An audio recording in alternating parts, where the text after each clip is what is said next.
Tonight, calls grow for rapid antigen tests to be made widely available in South Australian schools.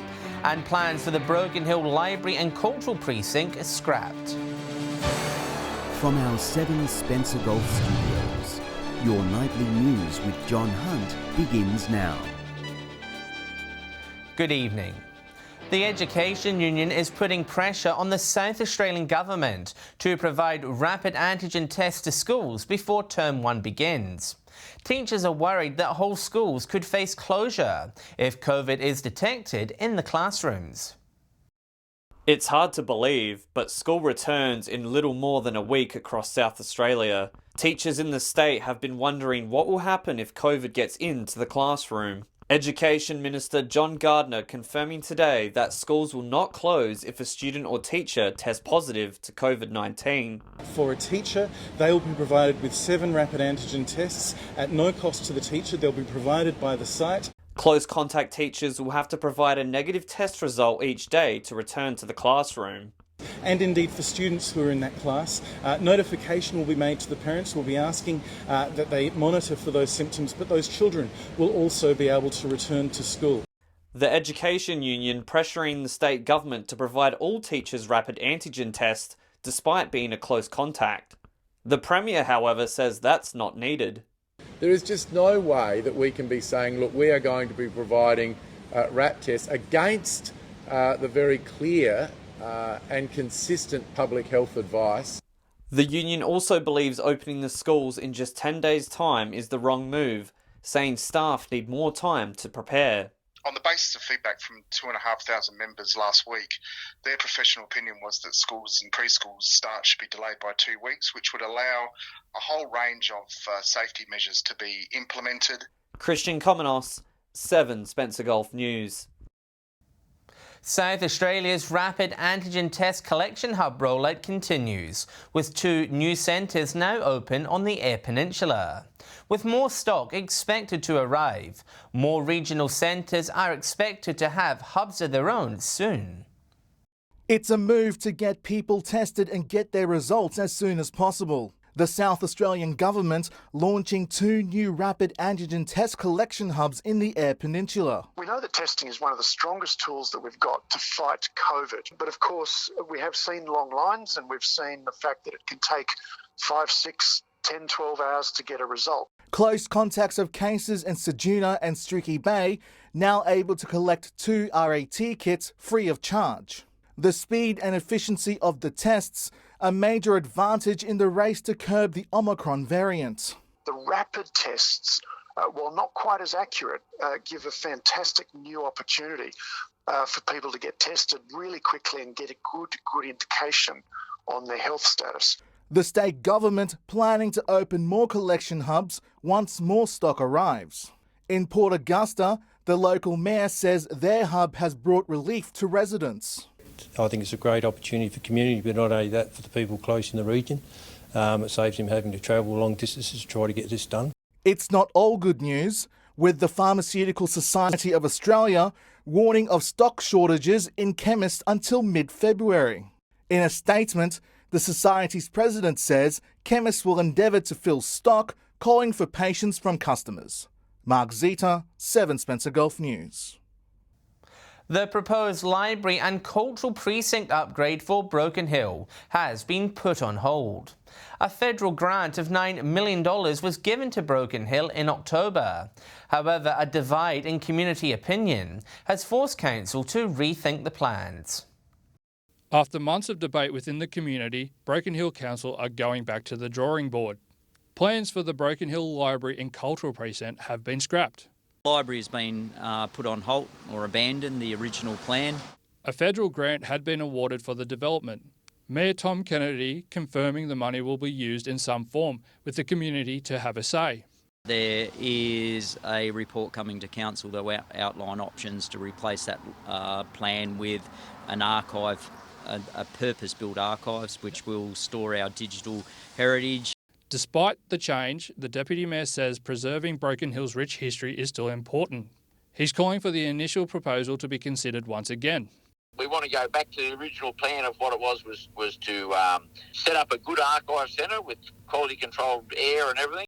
Member for Parks Mark Coulton declined to comment. However, Mr Coulton did meet with Mayor Kennedy before Christmas, letting him know an amended application would have to be submitted if they wanted to use the funds for a different project. It needs to be redone and not into a huge monstrous building that was going to have cafes and all that. But we've got to go back out to the public, and we will do what the public want us to do. Joshua Mercer, 7 Spencer Gulf News. South Australia's unemployment rate has fallen to record lows, not seen since records began in 1978. The latest statistics from the ABS show it fell to just 3.9% in December. Innovation and Skills Minister David Pisoni says more than 30,000 South Australians entered the workforce in the past 12 months. The youth unemployment rate also fell to 7.3%, well below the national rate of 9.4%. Still to come tonight, a significant milestone reached in the Joy-Baluke Bridge duplication project, and our region preparing for a weekend of wet weather.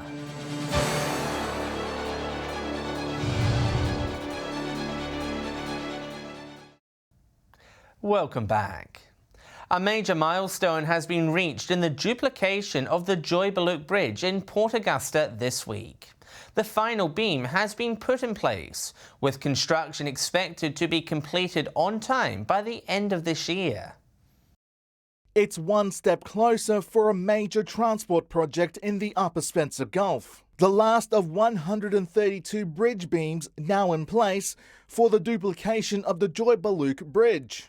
Transport Minister Corey Wingard inspecting the works to mark the occasion. This project is going along wonderfully well. Of course, the last beam was put in place, so the bridges connect now, and they'll start with the decking. So the project is tracking along incredibly well.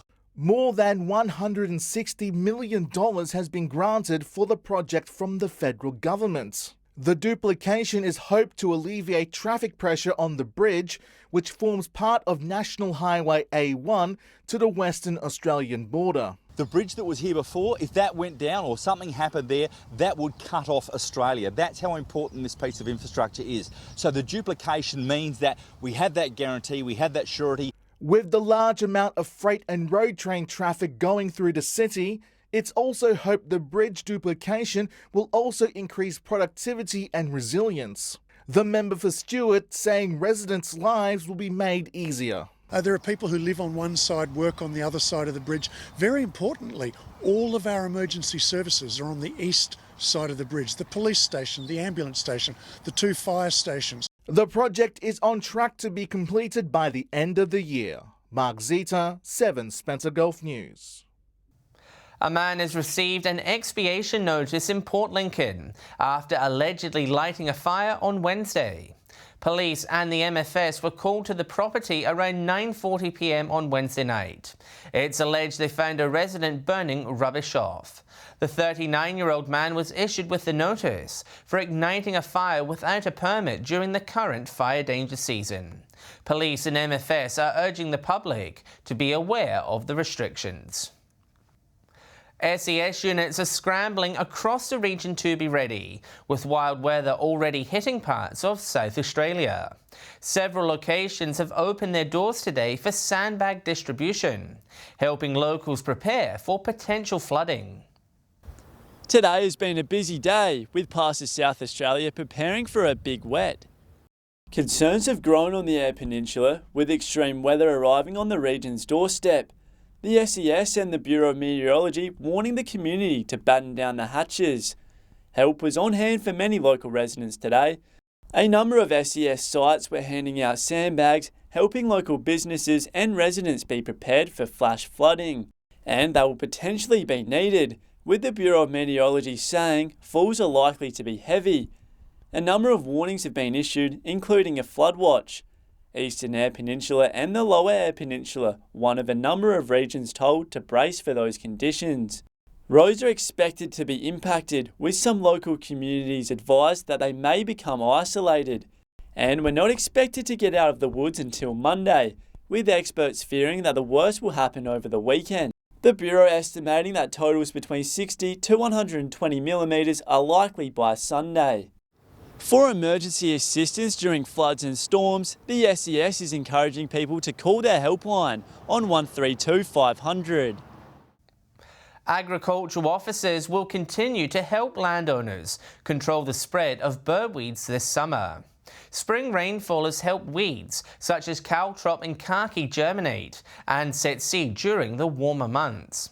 The Northern and York Landscape Board says one caltrop plant can produce 400 burrs, with the potential to spread 8,000 seeds. The burrs can be easily lodged in ties, shoes and animals, which helps it spread even further. More information can be found on the Landscape Board's website.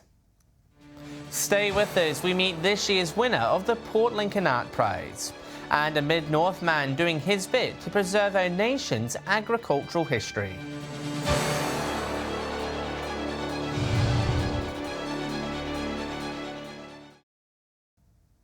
The annual Bendigo Community Bank Art Prizes have been handed out at the Nautilus Art Centre in Port Lincoln.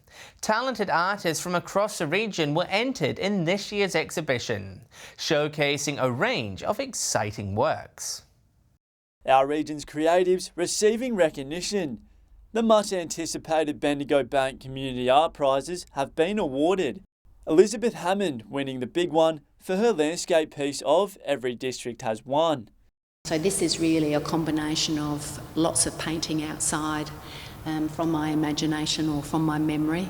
I think we use memory a lot in art, so I've used that, and really it's a comment on our country towns.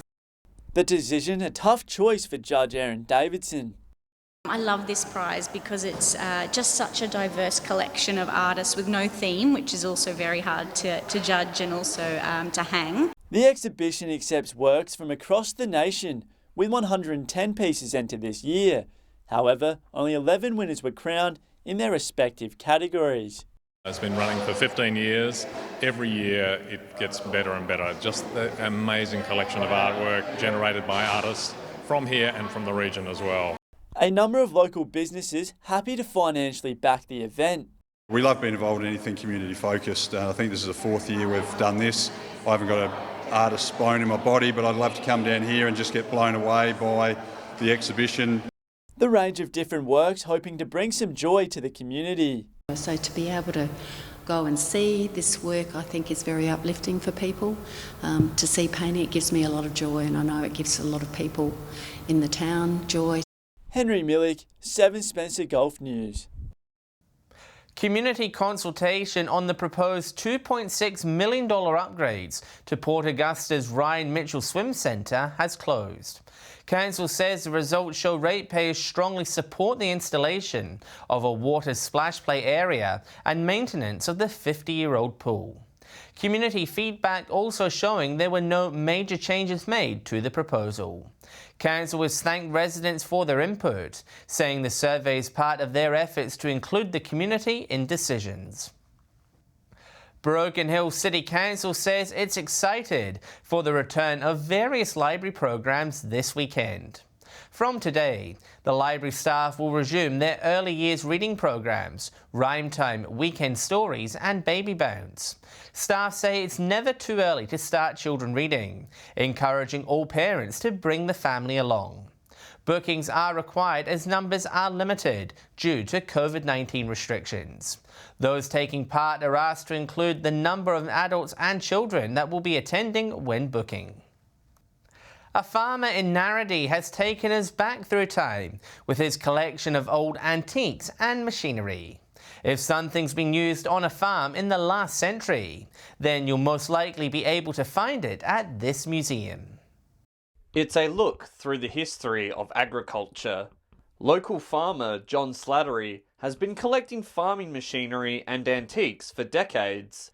John's collection is so big, he has not one, but 2 sheds just to fit everything in. Well, it all started many years ago when that old green field marshal down there was in the shed, and a chap at Red Hill wanted to know if I wanted it restored and going, and I said yes, and that was the start of it. That one tractor soon became 2, with his efforts growing from there. Among his many items, engines and machinery that used to be used by several farmers at once, just to sort through wheat and barley. But in the other museum, I've got odds and sods for people that aren't so interested in farming gear. They can have a look at other stuff. Other odds and sods include every telephone ever made, horse carriages, pocket watches, statues, and motorbikes. John mainly finds these rare items in clearance sales and magazines, but does get the odd donation here and there. And some people come to the museum and they said, oh, we got something here at home you can have. So they drop it off here. Quite a bit of stuff's been given to me. But if you are thinking of donating an item to the museum, then you might want to think again. And I've just put up a new shed, and I'd say if I get another one on the go, divorce proceedings will go ahead with me and my wife. Christian Komenos, 7 Spencer Golf News. Stay with us after the break. Our cricket experts will preview the weekend's local action. And we'll have the weekend weather details with Alex Sykes.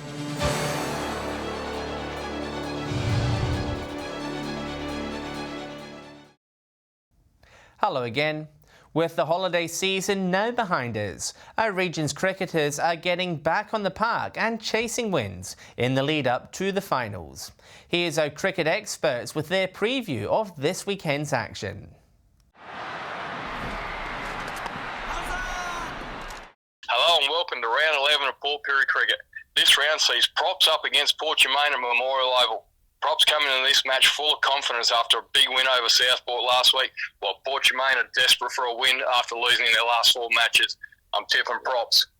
Over at Port Oval, it's Wanderu who face Southport. This match promises to be a beauty. Both sides have plenty of ability and some exciting youngsters. I'm tipping Wanderu in this one. Hello and welcome to round 2 of the Upper North Super League between the Whyalla and Port Augusta Cricket Associations. 4 matches this weekend, with the first being at Exeter Oval. We see Central Cricket Club taking on North Whyalla. I think this will be a tight game between 2 strong competitive sides, but I'm going with North Whyalla this week. Second game is at Corn Oval between Central Whyalla and West Augusta. Central Whyalla are going to be too strong in that one. Next game, day night at Bennett Oval between Rupina and South Augusta. I think Craig Shirley's going to put on an absolute clinic, going for 50 runs and 6 wickets. And then in the last game at Memorial Oval, Corn take on West Whyalla.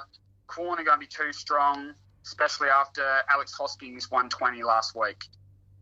Broken Hill Cricket resumes again this weekend with the final 2020 game on tonight between Souths and Centrals. This should be a reasonably close game, but I think Centrals will probably prove too good. In Saturday's games, we revert back to the 40 over format. South take on Central again at the Alma Oval. I think Central will be too strong in the longer version of the game and could make it 2 wins for the weekend. In the other game here at the Jubilee Oval on Saturday, North take on West, with North batsmen starting to find some form in Cody Howard, Tobias Hack and Eddie Morgan. I think the Northerners can get up over the West side. Time now to take a look at what's happening in the weather this weekend. With all the details, it's good evening for the final time this week to Alex Sykes. Thanks, John, and good evening, everyone. I have more detail on the wild weather that Henry reported on earlier, but let's first take a look at today's forecast. From 3 p.m, Port Augusta had a shower or two and was 34, Port Lincoln was 27, and Broken Hill was mostly sunny and 32. Looking further out across the region now, Whyalla was 33, Port Pirie was 34, Adelaide was partly cloudy and 35, Woodner had storms and heavy falls, 22, Kadina was humid and partly cloudy, 31, storms and heavy falls for Cleve also 31. Similar conditions were in Cooper Pedy, 27. Clare was 30. Taking a look at the satellite image now, thick cloud streaming over northern and western South Australia as moisture feeds a slow-moving trough, heavy rain and storms leading to flooding. Storm cloud is also affecting the Nullarbor. Skies are mostly clearer in the state's southeast and far west. Moving on to tomorrow's weather outlook now, and we'll start with the Gulf waters. Easterly winds 15 to 20 knots, seas 1 to 1.5 metres, and south to southwesterly swell below 1 metre. There are several warnings current for the region or related to the wild weather forecast for the weekend. And as Henry mentioned earlier, showers and possible heavy falls falls across most parts tomorrow. Port Lincoln and Cleve set to reach 25, Woodner to top 26 degrees. Whale will get to a high of 27, a possible storm in Port Augusta with 28, Kadina also set to reach 28 degrees. A shower or two for Clare, 27 degrees there, Port Pirie 28, and Broken Hill will be partly cloudy with a top of 33. Those showers are set to continue into Sunday. Possible heavy falls in Port Augusta and Port Pirie. Port Lincoln will have a shower or two with 26. A look at next week now, and calmer conditions are on their way for some parts. Port Lincoln will be partly cloudy and 25. Port Augusta and Port Pirie will be humid with a shower or two, both 28 degrees. To Tuesday, and it'll be humid across the region, partly cloudy in Kadina with 29, mostly sunny in Cooper Pedy, 32 there, a shower or two in Broken Hill and 30 degrees. Hoping everyone gets through the weekend unscathed and drive carefully on the roads. Back to you, John. Thanks for that, Alex. Have a good weekend. And that's the local news for the week. Just a reminder, you can follow us on social media at our Facebook, Twitter and YouTube pages. I'm John Hunt. Thanks for your company. I'll have updates later, and Ruby Kimane will be with you in the chair on Monday at 7 p.m. Have a safe and dry weekend. Good night.